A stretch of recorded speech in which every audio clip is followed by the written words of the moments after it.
So, if you didn't know, Adventures in Cardboard has two main branches. There's Montana, which is the one I'm native to, and there's the main one, Minnesota. There's a lot of differences between the two, and not many people know of the differences. That's why me and two of my friends traveled all the way to Minnesota to experience what Adventures in Cardboard Minnesota is like. So, starting off day one, it's way bigger. There's like 2-3 times as many campers. Like Montana caps out at 60. Like there was one week where the cap was 50, but there was so many sign-ups and wait lists that they increased it to 60. That was last year. There was easily double that, maybe triple, in Minnesota for the week I was at. By the way, I was at Band of Mountains, 9 Mile Oak Grove, on week 4, I believe. Older classic. And so, there's also 6 clans. In Montana we do have 6 clans, but each clan has an allied clan, so there's only 3 teams. We play with only 3 teams throughout the entire week. I'll get more on games later. So, we moved down, each clan had a power spawn, just like in Montana. And then one of the main things I noticed is the place where you prep, where you have armory games, like the non-capture the flag games, all that, way bigger. Like, might be like half the size of a Montana map. Like, I cannot stress this enough that Minnesota is huge compared to, like, just huge compared to Montana. Then I believe there was, I think it was Armory? Wait, no, it was games first. We did games first. I was on House of Drake, and we started off with games. So, there's not many differences for the rule sets. It's all the 24-inch, 36-inch, 8-inch, like that all remains the same. Armor rules are the same. Interesting note, I believe shield rules are different, whereas in Montana I believe the ruling is its height is your collarbone to your knees and its width is the width of your body, so shoulder to shoulder, I believe. But in Minnesota I heard that's like 24-inch by 24-inch is the maximum. That's different, and honestly I do not like that rule at all. Might make an entirely other video on just like rules that I don't agree with. And so like it's pretty similar. One main difference is Minnesota. Minnesota doesn't have the 3-inch rule, as it's come to be known. Montana has a rule where all vanguards, 2-ended weapons, must be at minimum 3 inches in width. And this is to avoid the poop stick problem, which, if you're Minnesota, if you're from Minnesota, you know what I'm talking about, where people will take just long pieces of bamboo and just wrap them in cardboard. Like, it's just not fun. It ruins the whole creativity aspect of Adventures in Cardboard. It's like all the weapons are the same. It's just unfun to play against.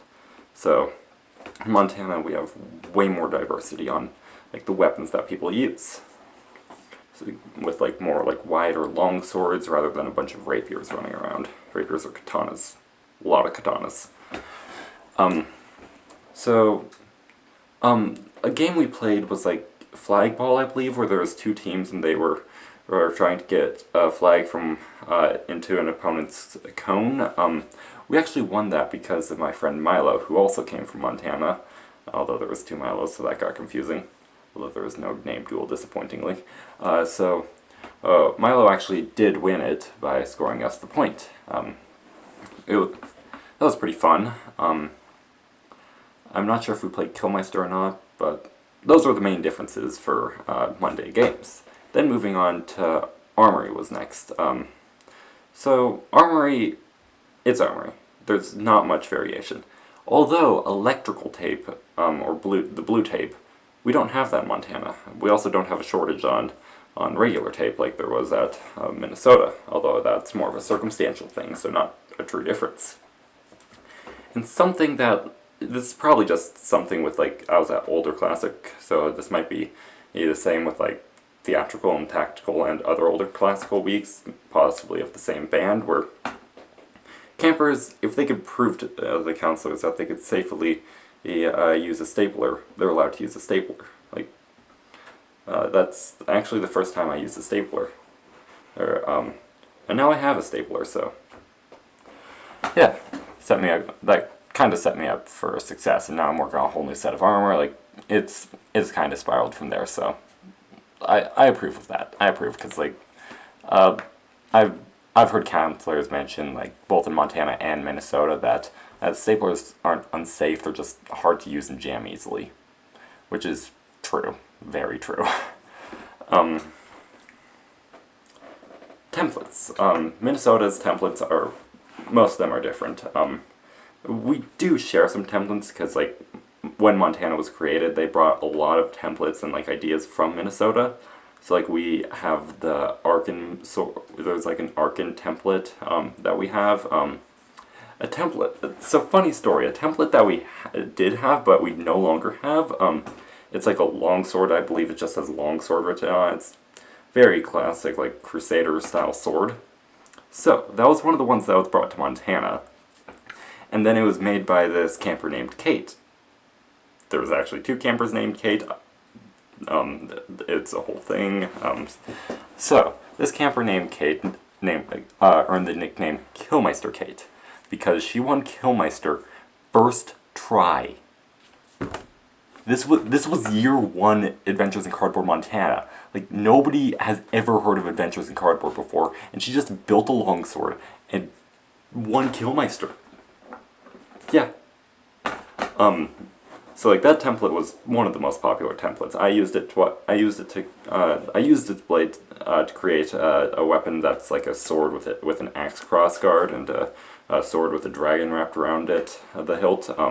Both really cool. Then the other Kate used it to create a long sword, and then the crossguard fell off, so now she just has a long sword without a crossguard. That's something for another video. So that's mostly they had more dagger templates. I approve. Yeah, I think that's mostly it from Armory. Yeah, now Castle. So we don't have Castle in Montana, not yet at least. I'm making this a few weeks before week 3 of Adventures in Cardboard Montana year 4, so we will be getting guard towers for the last 2 weeks, so we'll have like a miniature castle, like significantly downscaled. So like, not sure if we'll be able to build like the houses and stuff like I was able to build in Minnesota. One group of kids built, for context, it was Greek Week. That's the whole lore. We'll probably get back to that later. They built like something, I can't remember what it's called. It was like a 100-armed monster. Cardboard box, they all went inside and like spun around with like all their arms. There was like 4 of them, and it was probably one of the coolest cardboard creations I've ever seen. Then there was a dueling ring. I actually won some gold through that dueling ring. And then like there was the main castle. Like, there was a statue of Atlas, which is one of the coolest things I have ever seen. Like, if you saw it, you know what I'm talking about. Like, that was insane. And then that's mostly it from Castle for now. And that also, Circle Up. Circle Up had some differences. We still have the drum, where like, the leader starts playing the drum, and then everybody congregates around the drum, and yeah. And then, although I will say I prefer Montana Circle Up, maybe it's just because I'm more used to it, and like, there's really no like practical differences between the two. I just like Eric Dimmitt's style of like Circle Up. He gives like, his explanations are like more dramatic. Like, it's just a preference of mine. Neither of them are objectively better, and like, you can make your own opinion if you go to Montana. So, a few minor differences. The lore behind the 6 houses were told in song, whereas in Montana they're told through legend. The call and response is different. In Montana it's card, board. In Minnesota it's cardboard, cardboard, which really minor. It's just like kind of threw me off the first few times. Not sure how the transition back to Montana is going to be because I haven't been to a week since I got back. Then I do believe that wraps up Monday. So before I move to Tuesday, I'll discuss the lore. So like I said, it was Greek week. So like all the counselors were different gods and stuff.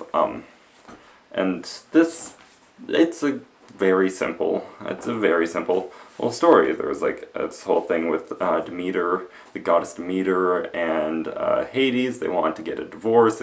I'm pretty sure it was a parody of the Kardashians. Pretty funny one. Pretty funny. One of my it was a good lore. There was Artemis, the Tarsend, which is a reverse centaur, so horse head, human body. That was a good one. It took me the entire week to realize Tarsend was centaur backwards. Even though she was my house they were my house counselor. Yeah, that was hilarious. Also, the curse of the Tarsend, you had to fight with your left hand because they had a broken right arm. That was fun. And then, yeah, I believe that wraps up Monday. Or, I already wrapped up Monday. That wraps up a lot of the lore stuff. Moving on to Tuesday. So, Tuesday marked the beginning of games. Tuesday only had 3 team games, so it was more similar to Montana. It also had a smaller map size, so like a lot like Montana. Each team, I believe, started with 3 flags, once again like Montana. Difference is, like I said in the beginning, Montana has 3 clans, each with an ally, 6 clans, each with an allied clan, so 3 teams. That means each flag is unique. We have, let's take the clan of Tonsko and Nirenhode. They're allied, so we have a green flag, a blue flag, and a white flag with both sigils signifying the alliance. Whereas in Minnesota, I was on Drake, so I'll use that as an example. We had 3 green flags. I believe there's actually something, like, there's a difference, like, there is actually a significant difference. In Montana, the white flag is actually smaller. It's easy. It's just shorter. Or, it's not shorter, it's just the flag itself is smaller, making it easier to hide. Also, if all your flags are the same color, that gives one team, Drake, an advantage in hiding flags, because it would blend into the environment. Okay, Carl also fits this. Whereas in Montana, green is allied with blue. Blue is harder to hide, green is easy to hide, and then white is just there. Then there's red and purple. They're both rather hard to hide, although red would blend in better, and I am not just saying that because I'm red-green colorblind. Yeah, that's why I don't hunt to go against Vulcan flags. And then there's the white flag. Then there is black and yellow. Black and yellow. Black would be easier to hide, yellow would be harder, and then there's the white flag. Like, it's a bit more balanced than just having all the colors. That places teams like Sanglier. Yes, wait, no. Arco had disadvantage because all their flags are yellow. They stand out more. Hard, like I said, red-green colorblind, so like, it's just like puts different teams at different levels of advantage depending on like their color of their flags. It's not minor difference, and like it's pretty marginal and won't really have an effect on the gameplay at all. So, difference between rules and games. So, we started off with archers day 1, I believe. Yeah, we did. We have archers in Montana. They were introduced earlier this year. Introduced for a second time. We had them year 1. So, there's, if I'm remembering correctly, you had 3 arrows? Or, no, you had 2. You had 2.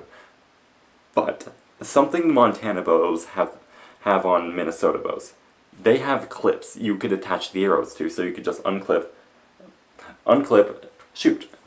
It's It's way easier than having to like sheath an arrow or something, or have like one in your hand while you're shooting. So like that's a point for Montana right there. Also for arrows, we don't have the rule of cool. So if you catch an arrow, the archer does not die. If we did, I would not have been sniped in the hand by that one archer that one week. I am still salty about that one. Right on the knuckle. That still annoys me. I think that's mostly it for archers. As for spells, well, first of all, I learned the spell Root, Petrify, Stone. Like, it has like 4 different names. I believe it was called Root this year. Interesting thing, it only affects the bottom half of your body in Minnesota, whereas in Montana it affects your entire body. Like, you're being petrified, you're being turned to stone. I think that makes more sense when it's called Petrify, but when it's called Root, that does make sense, where it would only affect the lower half of your body. Interesting difference. I feel like I'm not sure which one's better. It's just Root's probably more balanced, but Stone's just a bit cooler. Then there's Douse, where Douse works the same, and Fireball works the same. Then there's the Wind spell.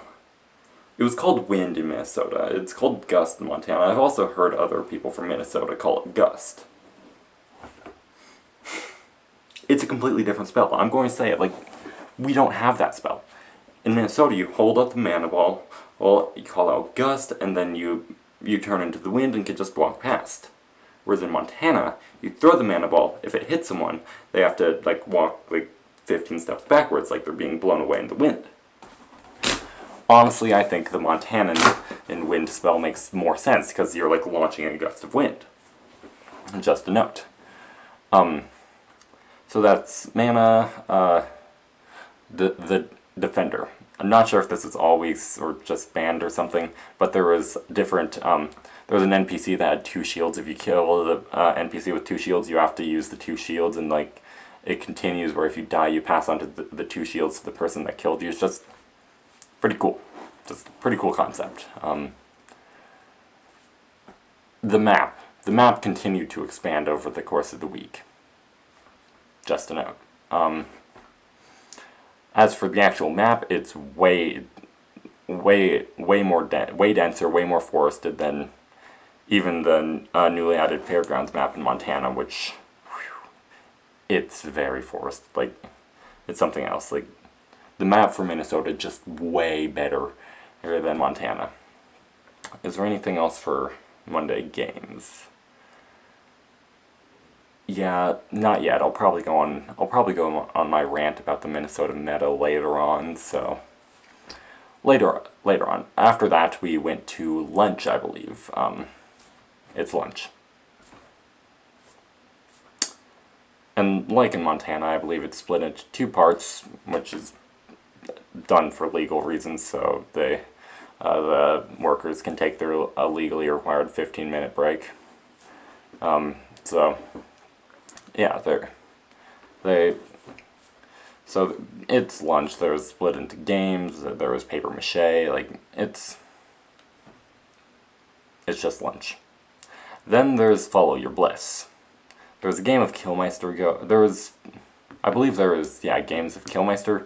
In Montana, I believe it's just games where you could like vote on different games you could do, rather than just Killmeister. Then Armory, I already explained Armory. Castle. This is where Castle goes into full gear. You're actually able to build your own houses. Like, it's, like I said, it's Castle. Arguably one of the best parts of Minnesota.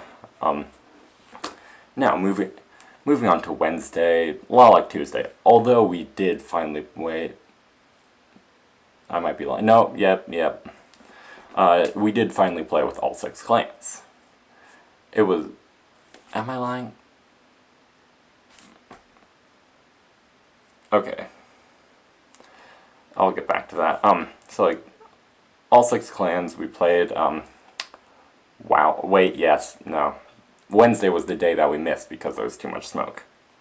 Thursday is when we played with all 6 clans, and it was pretty fun.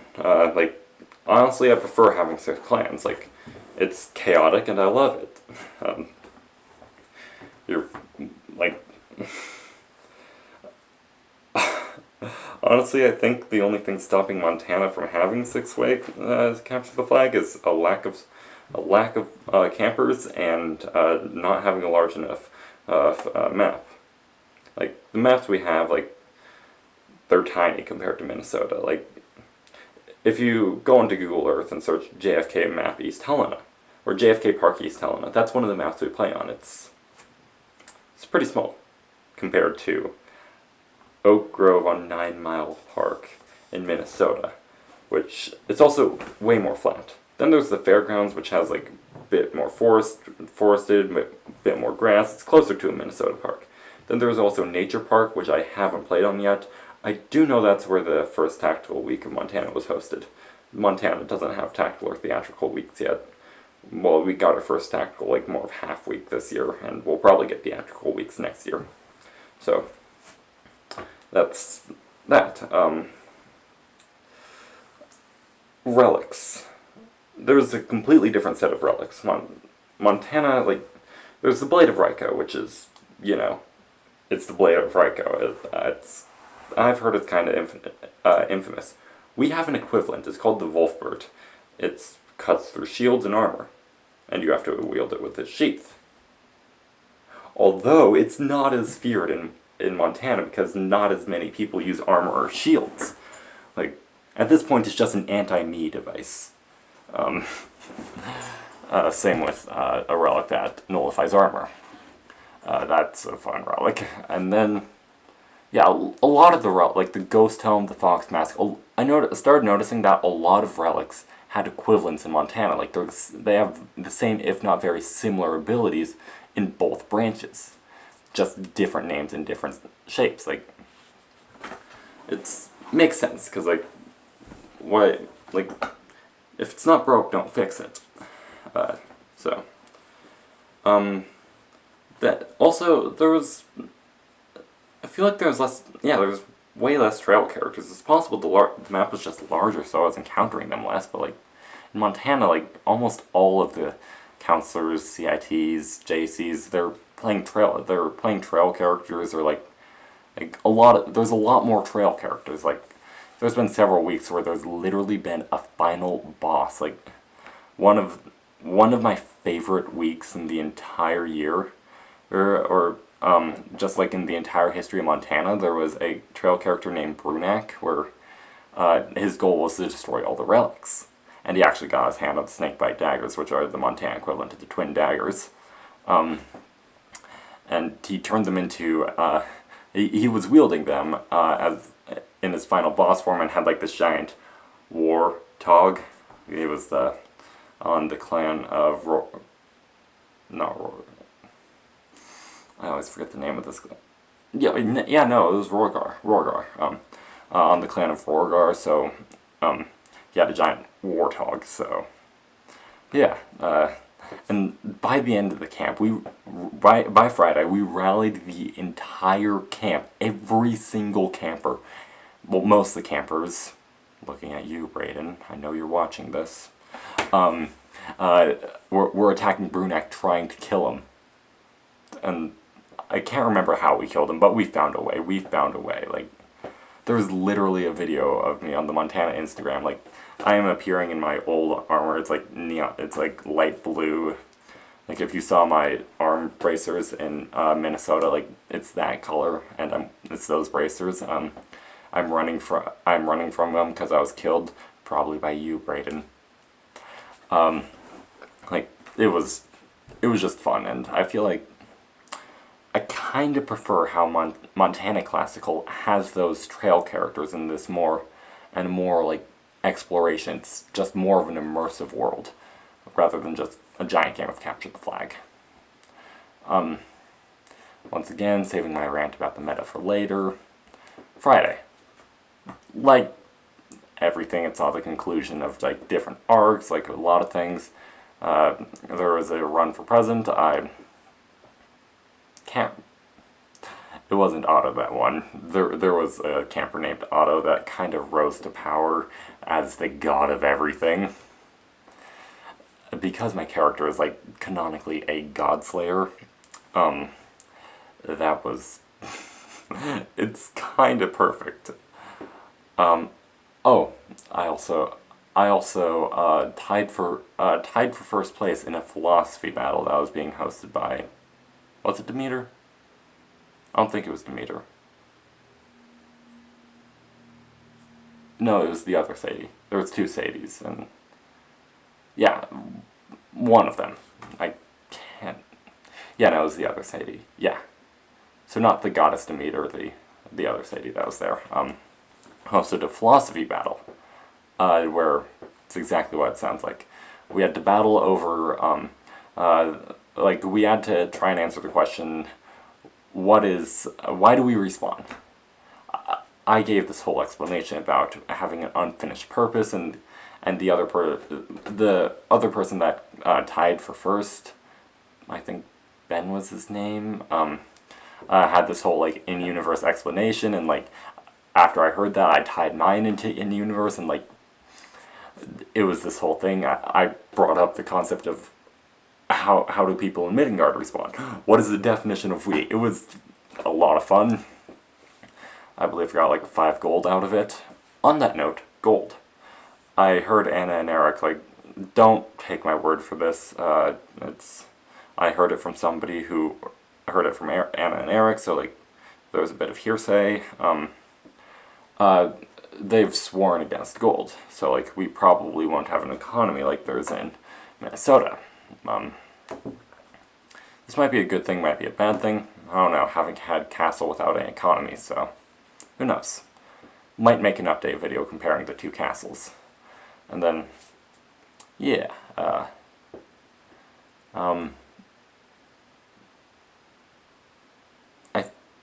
think that might be it for the main week. Now moving on to the more general stuff. Like I said, there was the 3-inch rule in Montana.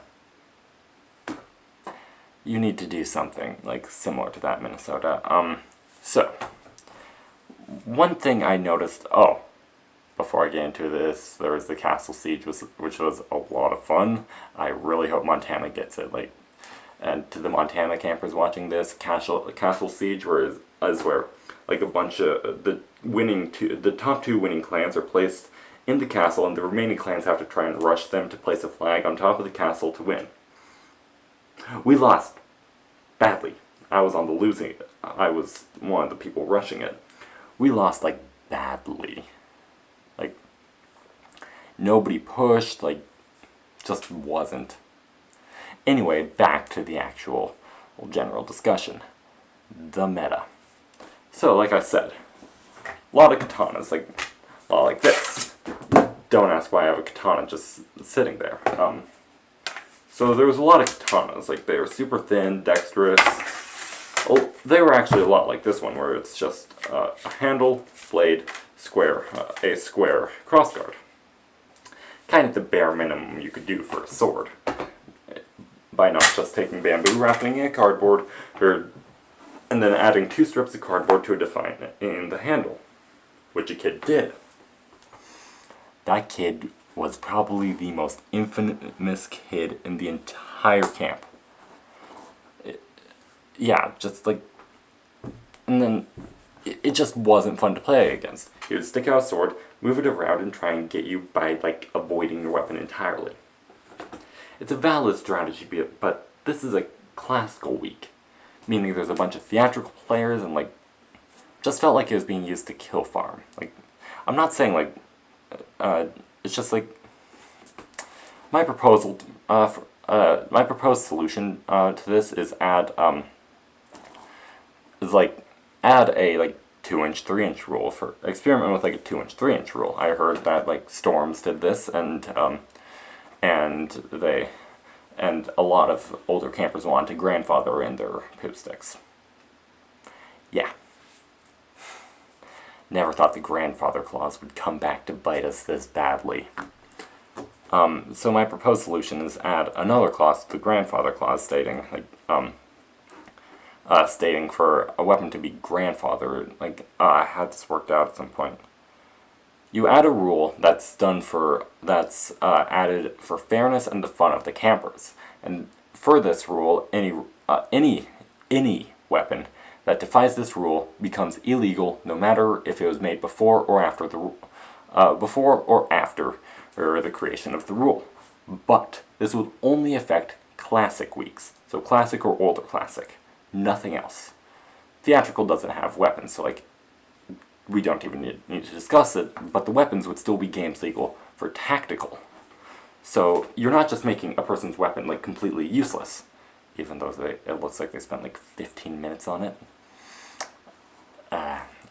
There's an entire tangent I could go on about spending literal days, weeks on a singular or giant ornate weapon that's games legal in Montana, kind of weak in Minnesota, and like a bunch of powerful armor just to be beaten by a kid with a weapon that they spent 15 minutes on. Like, very sour taste in my mouth. Left me very demotivated by the end of the CTF. Just like, since this is a fairness rule to allow for younger campers to still have fun and like newer campers, like, just make it so weapons cannot be grandfathered in. This would be a whole new category of rules that any rule that's made for fairness and fun cannot be grandfathered in. Like, I feel like both Montana and Minnesota need a rule like this. Of course, Montana can't have a rule like this because we've only had one tactical week.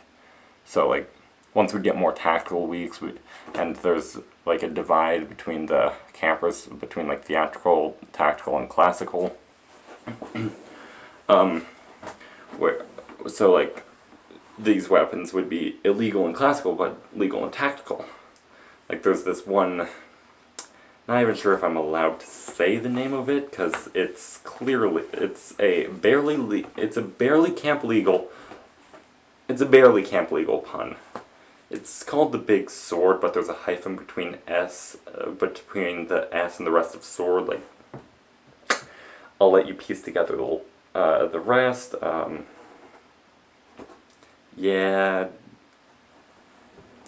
That kind of sums it up completely. It's got like 2 grips and like it's 4 feet long. It's like 4 to 5 feet long and 3 inches tall.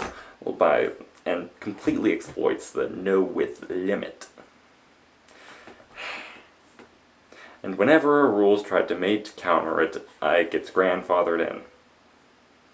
Keep in mind, this is the same person that made a 3-foot tall riot shield that has bamboo in it, and it's super wide and bends backwards, or it's making it, and it's a legal tagging device because it has bamboo. Like, oh man, no one likes that camper, obviously. I mean, I did double with him a couple of times. Yeah, so that's that. Another game's rule is spears. Spears, pikes, polearms, whatever you want to call them. So, spears are illegal in Montana by the 3-inch rule. Yep. Also, in Montana, the height of a polearm, so any weapon with a handle longer than 22 inches, I believe that's the definition, it can only have a blade length of 24 inches. That's why, like, if you've seen my polearm, my giant staff, it seems small from handle to top. Because it is. It's 24 inches, which is games legal in Montana. Might be the one responsible for that rule after my weapon that was too big it couldn't fit through the door. If you follow the Montana Instagram, you'll know about that one. And then, like, there's a placeholder rule. It's not like an official rule yet, where like the base of the rest of the handle below the handle can only be 3 feet. There also in Minnesota, it seems like there has to be like a defined red tape for the bottom where the grip is. In Montana, we don't have that. We have something better, or better. I don't want to say better. But like it counters the problem. It's a better counter to the problem. Instead of having like a tape that's just a color, you have to have like a physical bottom end of the grip. So like if you've seen my staff, it kind of goes inward and then outwards and then has a handguard. That's my way to have it legal with the defined bottom grip. Once again, I might be the reason for that rule. Yeah, being a polearm specialist, you end up with being the reason for a lot of polearm related rules. Yeah, so like in Minnesota, you guys don't have that. That allows for that does allow for the creations of pikes with like they're literally just big, larger poop sticks with large poop sticks. Yeah, and like if you want to know more about the whole poop stick problem, I know Grayson made a really good video on it. His YouTube's Ickerson, Icker like as in God's blood, then Son. He's also on the IC Discord server, so you could just find him. And his YouTube channel's linked through there. So, he made a pretty good video on it if you want to check that out. It covers the whole thing with like the reckoning, like it's pretty interesting counter to the whole poop stick problem. Yeah. Once again, super annoyed by the fact that I could spend literal days crafting a weapon just for it to be beaten by a stick with cardboard on it. Yeah. That one bugs me. What else is there?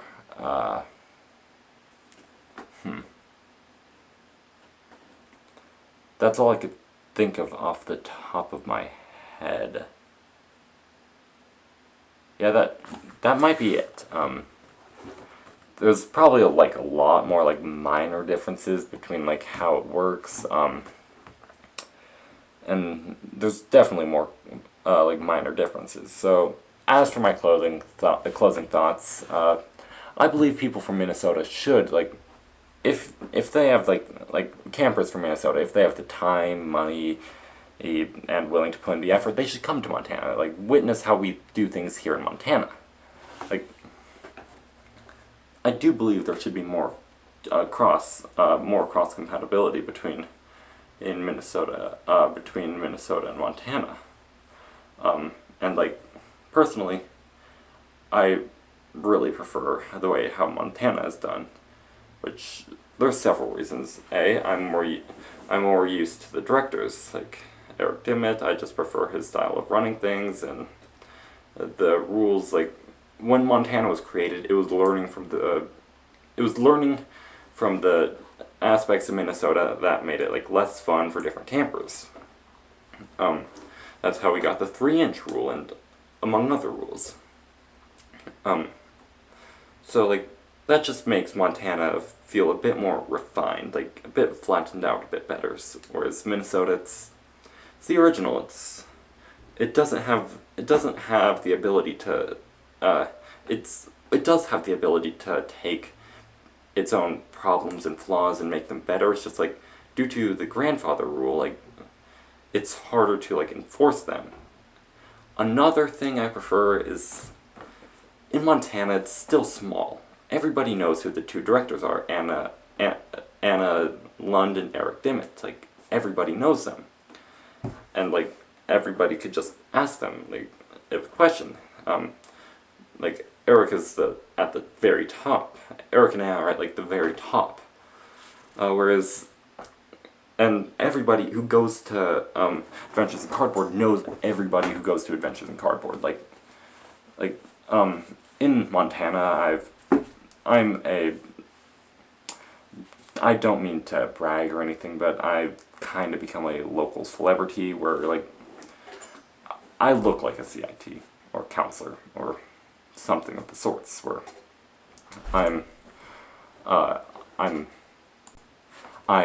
6 feet tall, I have like really good armor for a really cool weapon, like people confuse me for a CIT or counselor like all the time. Heck, I got confused for a counselor in Minnesota. So like everyone knows me. In fact, I have people like I barely recognize, like I can't think of their name off the top of my head. I'd say, "Oh, hi Luke," who, like, at different camps, sometimes I just see them out and about. Like, and like I said, there's like 60, I think it's gone up to maybe 100 campers. There's, for a Montana camp, and like, that just gives it the feel of, hey, it's a locally owned business. Everybody knows everybody, and it's just much more personal than Minnesota, where it's clearly like it's an actual business with like a lot of funding, like the different bands. Like I see why the bands are necessary to like I saw a news thing where there was 4,200 campers or 4,200 applications to get into Adventures in Cardboard. How? Like, it's just huge. And I believe that's playing to its disadvantage. Like, the person at the top, Julian, he's just really busy. Like, almost nobody ever sees him. Like, no camper ever sees him, I should say. So, just makes it feel like a lot more less personal, where it's like it's being ran by like a CEO that distributes, and then one step below them there's the band directors, and then there's the counselors, and like this whole chain of the whole chain of management, like all the way down to the campers at the bottom.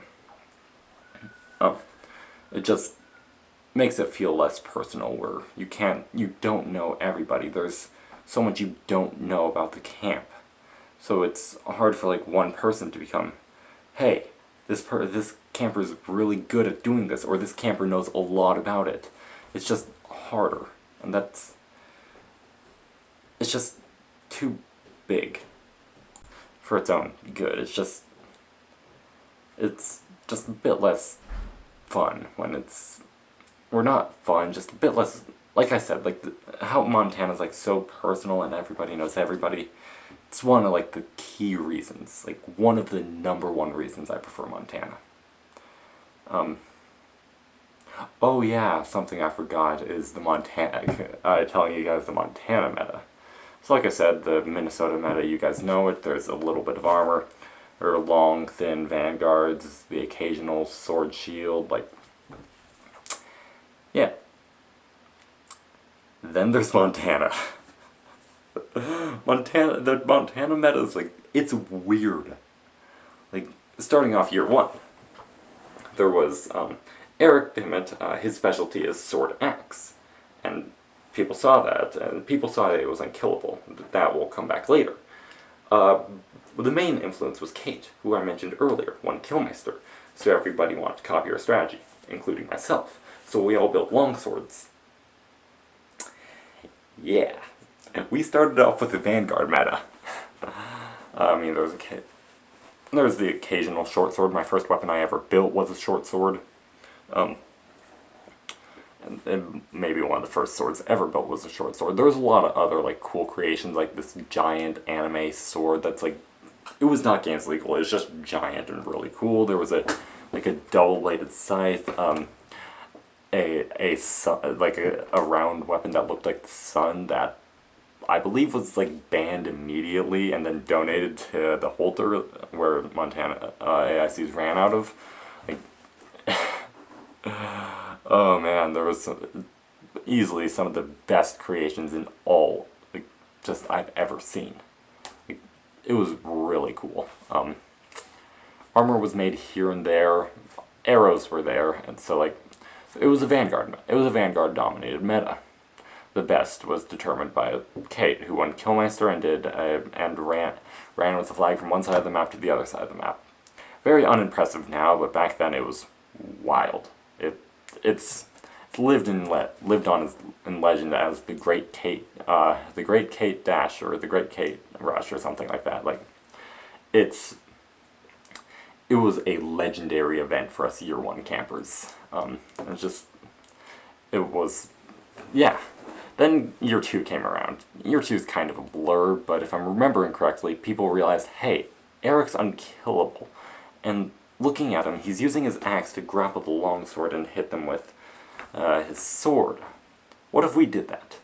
So axes and swords became more common as a scout, and thus began a scout-dominated meta. Pretty simple, pretty simple. Armor was still not... Armor was here and there. Also, there was character rulings where you could create a character. If you created a character, you were allowed to create your own rules. I exploited that. I exploited that so badly. I literally made myself immoral. Yeah. Then so we had a scout-dominated meta. We still kind of do, although it's becoming a bit more diverse. Then year 3 came around. This one Brayden joined, like Brayden, who I mentioned earlier. I know you're watching this. Brayden is something. He's one of the... Don't get me wrong, he's one of the best.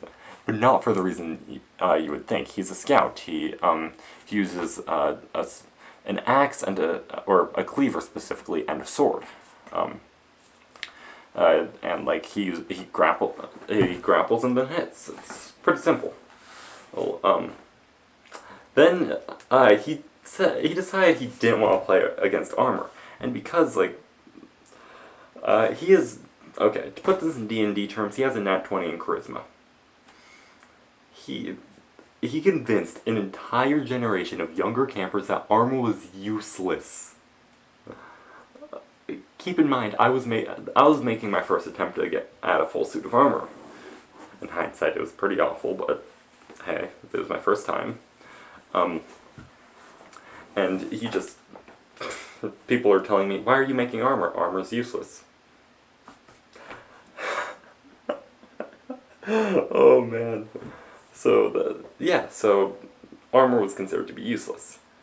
But that's not the only thing that came out of year 3. There was a camper named Joel. He created a shield and a sword. Pretty simple. Knight class. He was really good with that, and people began wanting to copy him. So that began the rise of the whole sword shield, the whole knight meta, which we still have some remnants of. Like all of these metas are kind of just congregate into what the year 4 meta is. Now, year 4. Remember when I said to remember Kate and her crossguardless longsword? To no fault of her own. Don't get me wrong. I'm good friend with her. She's cool. Given her sword's kinda uncreative and objectively not that strong. Sorry, Kate. You're probably going to be watching this. So the problems arise when people began copy and pasting that exact same design. There was like 10 of that design. I mean, I get it's like a banned template, I'm not sure if I remember to mention it or not, but that template was removed. It's gone. I'm not sure if they lost it or banned it, but it's gone. It's gone. The nickname, the banned template, it's just gone. And people began copying Kate's sword. It's kind of the Montanan equivalent of the poop stick problem. Speaking of poop sticks, we did actually get a Montanan poop stick last week of Adventures in Cardboard. Not fun. It literally hurt if you got hit by it. Yeah. I'm disappointed in the person that made that. Yeah, so that's kind of a summary. These days we have the scouts, we have the vanguards, we have the longswords, longswords vanguard, we have the scouts, knights, yeah, the meta's just about everything. Then there's this one camper who's appeared one day, and then made a short sword, and then immediately was considered one of the best, because he was really good with this short sword. A singular short sword, using some spin-off of a rapier strategy, or I'm not really sure what it was, but it was something else. He was crazy. I'm not sure how to feel about it. I'm still in shock. He decimated everybody he came across. As somebody who has full suits of armor, spends days on my weapons, he was able to, and have gone to this for 4 years now, he was able to beat me or double with me, and occasionally I beat him, like, a lot. He's just one of the best. It's just absurd. Like, yeah, so the meta is like, Grayson talked about the meta and how it's like, and define meta as most effective tactic available. Yeah, there is no most effective tactic available. Take what you like. In Montana, you can take what you like, and if you're good with it, you're good with it. Like, I'm a polearm. Nobody uses polearms. I believe in our tier list of weapon classes, we place it like low B or C tier. Yet I'm considered to be one of the best, if not the best. And that's because I took the polearm class and perfected it. And then there's Asher, the kid with the single short sword, who he became voluntarily classless and played it to perfection. And Kate took a longsword and played it to perfection.